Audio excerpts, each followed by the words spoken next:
लेकिन कुछ लोगों के स्वार्थ पर धक्का निश्चित सोच के कारण एक बेटी को पैदा होने से पहले उसे मार दिया जाता है। कुत्ता इन्हें नोच कर खाते हैं क्या? क्या यही एक बेटी है? आप कहते हैं हमारे घर में बहू आएगी, जब आप बेटी को पैदा ही नहीं होने दोगे तो कौन सा बहू लेकर आओगे?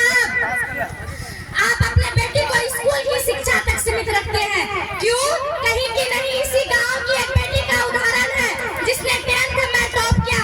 उसे अपने उज्जवल भविष्य से जीने के लिए एक मौका तक नहीं दिया गया।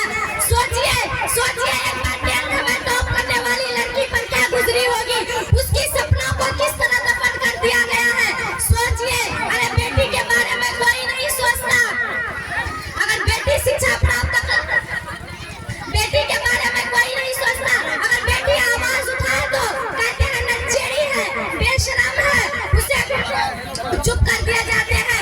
और अगर बेटा शिक्षा प्राप्त करे तो सिर्फ एक सदस्य शिक्षित होता है जनाब। अगर बेटी शिक्षा प्राप्त करे तो संपूर्ण परिवार को शिक्षित करा देती है, संपूर्ण परिवार। अगर बेटी शिक्षित हो तो वो अपने संतान को निडर, बल्लेबान, अनुशासन बना सकती है।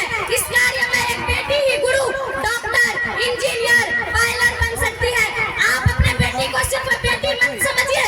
I am not only a girls, I am pilot. I am not only a girls, I am engineer. I am not only a girls, I am doctor. I am not only a girls, I am leader my life.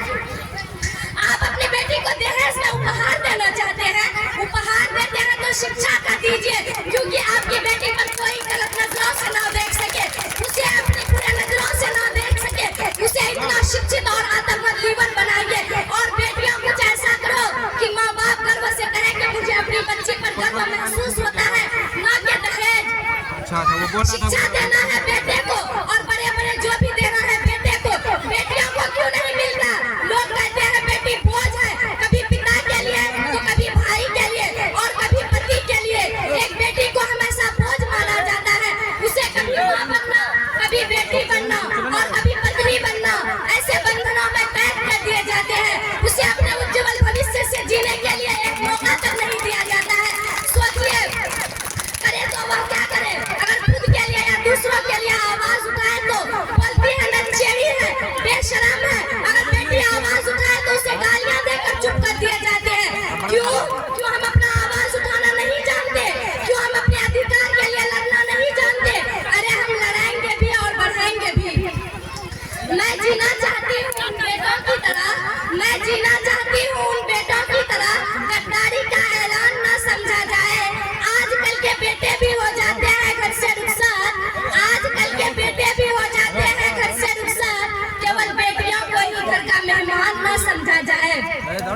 खाओगे किसके हाथ की रोटियां जब इन्हें पैदा ही नहीं होने दोगे?